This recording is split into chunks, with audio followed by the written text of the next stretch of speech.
আপনারা দেখছেন ২১শে টেলিভিশন। ৬৪ জন নারী সহ ৭৫২ জনকে বিমান সেনা হিসেবে অন্তর্ভুক্ত করা হয়েছে। প্রথমবারের মতো বিমান সেনা হিসেবে রিক্রুট হলেন নারীরা। ৪৮তম সফল প্রশিক্ষণ সমাপনী কুচকাওয়াজের মাধ্যমে তাদের এ পদে অন্তর্ভুক্ত করা হয়। এ সময় সততার সঙ্গে দেশ ও জাতির কল্যাণে কাজ করতে নতুনদের প্রতি আহ্বান জানান বিমান বাহিনী প্রধান air chief marshal Mashihuzzaman Serniabat. মৌলভীবাজারের শমশেরনগর ঘুরে এসে আবু হানিফের ক্যামেরায় বিস্তারিত জানাচ্ছেন আহমদ বাবু। মৌলভীবাজারের শমশেরনগর রিক্রুটস ট্রেনিং স্কুলে ৪৮তম নব বিমান সেনা দলের প্রশিক্ষণ সমাপনী ও কুচকাওয়াজ অনুষ্ঠিত হয়েছে।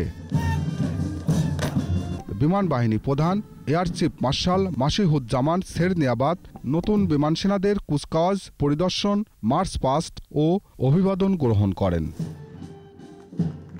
এবছর রিক্রুট বিমান সেনাদের মধ্যে প্রথমবারের মতো সুযোগ পেলেন ৬৪ জন নারী।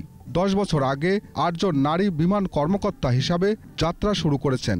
দেশ ও জাতির সেবায় পুরুষের পাশাপাশি দক্ষতার সাথে কাজ করার অঙ্গীকার করেন নারী বিমান সেনারা। এই প্রথম আমাদের এই 48 এন্ট্রিতে মহিলা বিমান সেনা নিয়োগ করা হয়েছে। মাননীয় প্রধানমন্ত্রী আমাদের সেই সুযোগটা করে দিয়েছে। পুরুষ বিমান সেনাদের পাশাপাশি আমরা নারী বিমান সেনা কাঁধে কাঁধ মিলিয়ে দেশের কল্যাণে কাজ করব।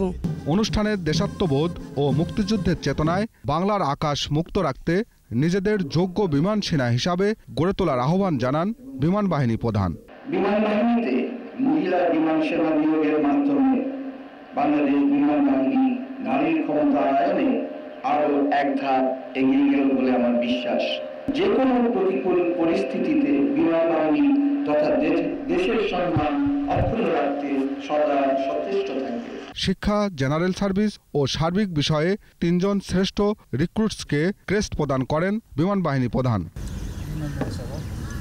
আহমদ বাবু, ২১শে টেলিভিশন, মৌলভীবাজার।